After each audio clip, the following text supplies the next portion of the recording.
এই মুহূর্তে বাংলাদেশের সবচেয়ে একটি বহুল আলোচিত বিষয় হচ্ছে সংস্কার। আমরা এখানে যে রাজনৈতিক দলগুলো আছি, এই রাজনৈতিক দলগুলো বিগত 15 বছর ধরে, মোটামুটি এখানে উপস্থিত সকল রাজনৈতিক দলগুলো আমরা বিগত 15 বছর ধরে আন্দোলন সংগ্রাম করেছি আমাদের হারিয়ে যাওয়া বা ডাকাতি করে নেওয়া অধিকারকে প্রতিষ্ঠিত করার জন্য, জনগণের সেই অধিকার। সেটাতে আমরা পার্টলি আলহামদুলিল্লাহ সাকসেসফুল হয়েছে। আমি আমি আমি একজন রাজনৈতিক কর্মী হিসেবে মনে করি। এখন বিভিন্ন আলোচনা চলছে সংস্কারের, বিভিন্ন সংস্কার বলতে আমরা যা যা যেখান থেকে যার যার অবস্থান থেকে বুঝি, সেই আলোচনাগুলি চলছে। আহ, যেই কথাটি বলছিলাম যে আমরা রাজনৈতিক দলগুলো এখানে যারা আছি, ছোট বড় মাঝারি যেভাবেই বলি না কেন, বিষয় সেটি নিয়ে, বিষয় হচ্ছে রাজনৈতিক দলগুলো আমরা আন্দোলন সংগ্রাম করেছি এই দেশের মানুষকে মুক্ত করার জন্য, একটি পরিবর্তনের জন্য, ভালো একটি পরিবর্তনের জন্য, মানুষের অধিকার, ভোটের অধিকার, কথা বলার অধিকার যেভাবে বলি সেটিকে প্রতিষ্ঠিত করার জন্য। প্রিয় মন্ত্রিত উপস্থিতিবৃন্দ, অতিথিবৃন্দ, আহ, আমরা যারা আন্দোলন করেছি সেই দলগুলো কম বেশি, অনেকগুলো দল একসাথে বসে আমরা 31 দফা উপস্থাপন করেছি জাতির সামনে। সেই 31 দফা আমরা আজ থেকে প্রায় 2.5 বছর আগে, মোটামুটি কম বেশি 2.5 বছর আগে উপস্থাপন করেছি, যখন অনেকেই বলেননি সংস্কারের কথা।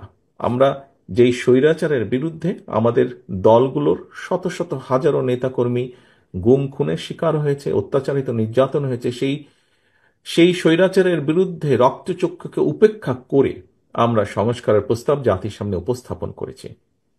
তারই ধারাবাহিকতায় এখন বিভিন্ন জন বিভিন্ন সংস্কারের কথা বলছেন, আলোচনা হচ্ছেন। আমরা যেহেতু প্রথম উপস্থাপন করেছি 2.5 বছর আগে, আমরা তারপরেও এটিকে ওয়েলকাম করি। অবশ্যই জাতির ভালোর জন্য, মানুষের ভালোর জন্য, দেশের ভালোর জন্য যে কোনো বিষয়ে আলোচনা হতেই পারে।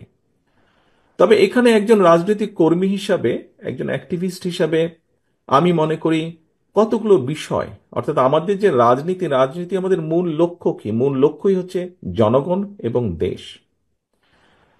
সংস্কার আপনারা যদি খেয়াল করে দেখেন, এই মুহূর্তে সংস্কারের যে আলোচনা, সংস্কার নিয়ে যে আলোচনা হচ্ছে, অবশ্যই এটি প্রয়োজন আছে, অবশ্যই এটি প্রয়োজন আছে।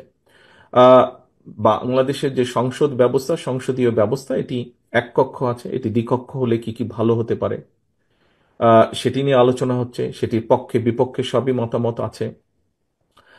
একজন ব্যক্তি দুবারের বেশি প্রধানমন্ত্রী, পরপর দুবারের বেশি প্রধানমন্ত্রী হওয়া উচিত নয়। অনেকে মনে করেন তাহলে স্বৈরাচারের যে প্রবৃত্তি, সেটাকে হওয়ার যে টেন্ডেন্সি, সেটাকে রোধ করা সম্ভব হবে। অবশ্যই এই প্রস্তাবনা বিএনপির পক্ষ থেকেই সর্বপ্রথম গিয়েছে, এটি নিয়ে আলোচনা হয়েছে। তত্ত্বাবধায়ক সরকার ব্যবস্থা নিয়ে আলোচনা হয়েছে। আমরা বলেছি আমরা ইনশাল্লাহ জনসমর্থন পেলে, সরকার গঠনে সক্ষম হলে বিএনপি এই কাজগুলো করবে যেগুলো জনগণের চাহিদা, সাংবিধানিক দৃষ্টিকোণ থেকে। রাষ্ট্রপতি প্রধানমন্ত্রীর ক্ষমতার ভারসাম্যর বিষয়ে আলোচনা হয়েছে, প্রস্তাবনা এসেছে, এই বিষয়গুলো চিন্তা ভাবনা হয়েছে। কিন্তু একটু আগে যে কথাটি বললাম, আমরা রাজনীতি করি কাকে ঘিরে? রাজনীতিতে করি এই জনগণকে ঘিরে, এই দেশের জনগণকে ঘিরে। আমরা রাজনৈতিক দলগুলো শুধু এইগুলার ব্যাপারে প্রস্তাবনা দিয়েছি, দেওয়াটাই উচিত, দেওয়াটাই স্বাভাবিক। কিন্তু কেন আমরা রাজনৈতিক দলগুলোর অবস্থান থেকে আরো কিছু বিষয়ে প্রস্তাবনা উপস্থাপন করছি না? আমি তো মনে করি একজন রাজনৈতিক কর্মী হিসাবে যে সমান গুরুত্বপূর্ণ ক্ষেত্র বিশেষে আমরা যেগুলো নিয়ে আলোচনা করি, তার থেকে দুই চারটি আমি আপনাদের সামনে উল্লেখ করতে চাই। ক্ষেত্র বিশেষে সেগুলো আরো গুরুত্বপূর্ণ। যেমন এই মুহূর্তে যদি আমরা পত্রিকা খুলি, পত্রিকায় আমরা, টেলিভিশনের পর্দায়, পত্রিকার পাতায় কি দেখি? আমরা আমরা দেখি নিত্য প্রয়োজনীয় দ্রব্যের বা নিত্য প্রয়োজনীয় যে কোনো জিনিস, সেটি খাবার জিনিস হোক, পোশাক আশাক হোক, যেটাই হোক, মানুষের যেটা নিত্য প্রয়োজনীয় বিষয়, সেটি নিয়ে কি পরিমাণ কষ্ট যন্ত্রণায় আছে এই দেশের অধিকাংশ মানুষ।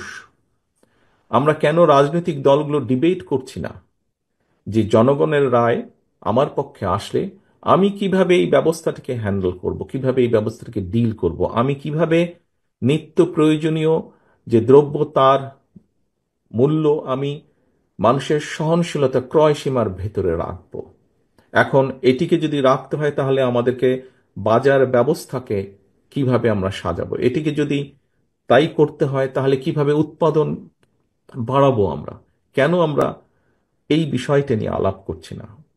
আমি মনে করি বাংলাদেশ জাতীয়তাবাদী দল তার পূর্ব অভিজ্ঞতা থেকে মনে করে যে এই বিষয়গুলো আমাদের অবশ্যই অ্যাড্রেস করা উচিত জাতির সামনে।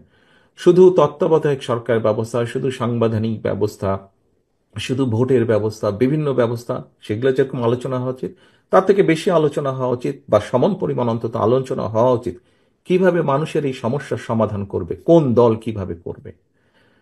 প্রিয় উপস্থিতিবৃন্দ, আমি মনে করি এই আলোচনা নিত্য প্রয়োজনীয় দ্রব্যের বিষয়, যেমন উৎপাদন ব্যবস্থা, বাজার ব্যবস্থা, এটি নিয়ে যেরকম আলোচনা করা উচিত, এটি নিয়ে যেরকম প্রস্তাবনা থাকা উচিত, ডিবেট হওয়া উচিত বিভিন্ন রাজনৈতিক দলের মধ্যে, যে একজন নাগরিকের 20 কোটির প্রায়, আমরা সবাই জানি জনসংখ্যা কোনোভাবেই 20 কোটির কম নয় এই দেশে।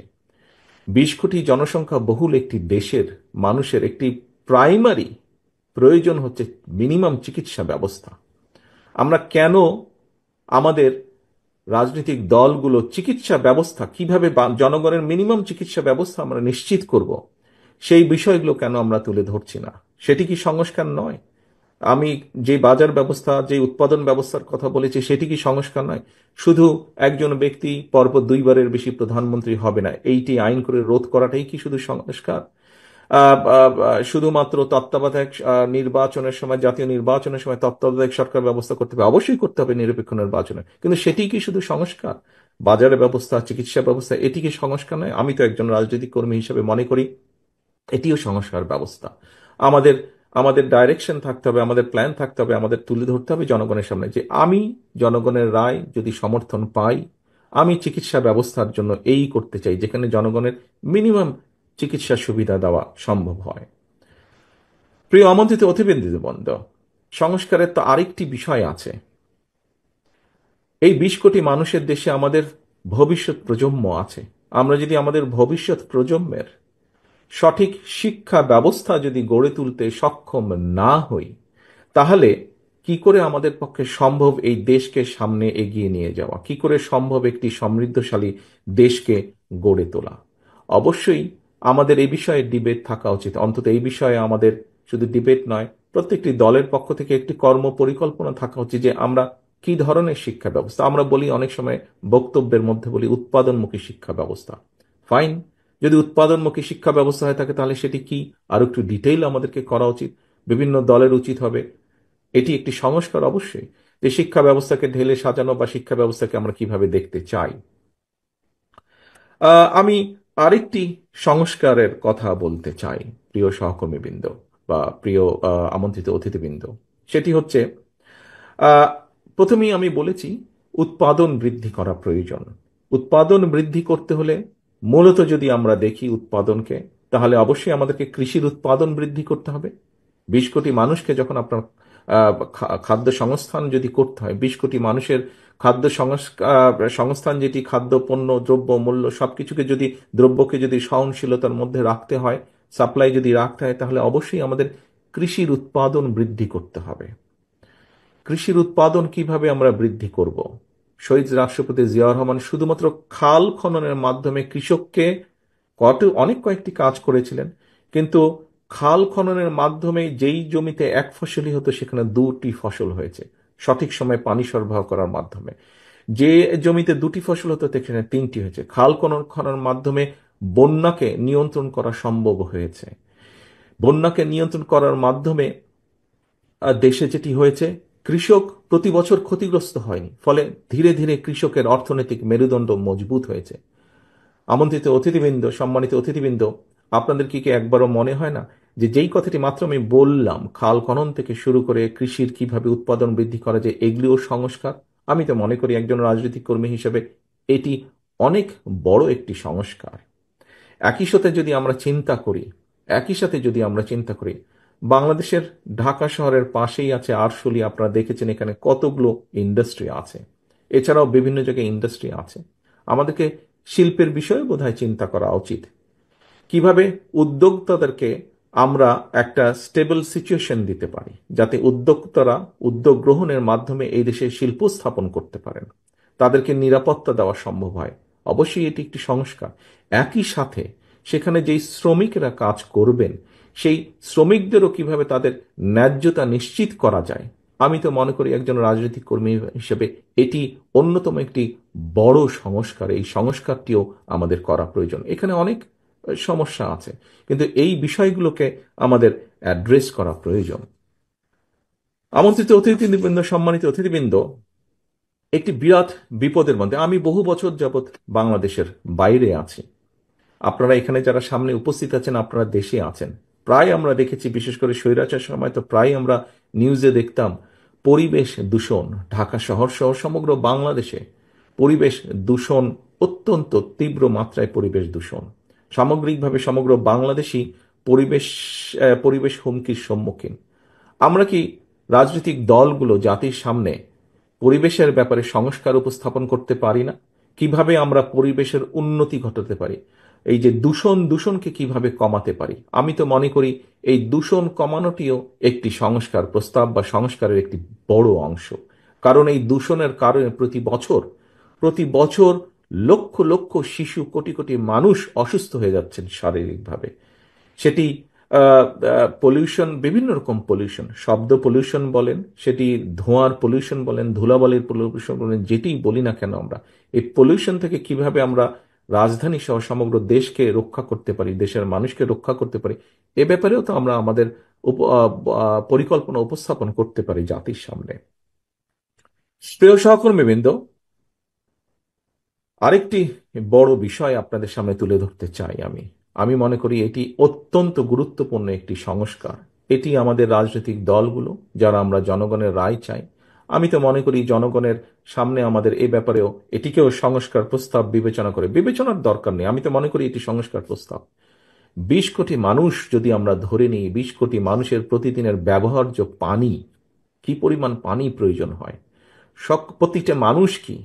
প্রতিটি মানুষ কি তার ব্যবহারের জন্য যথেষ্ট পানি, পিওর পানি কি আমরা সরবরাহ করতে সক্ষম হচ্ছি? আমরা হয়তো হচ্ছি না।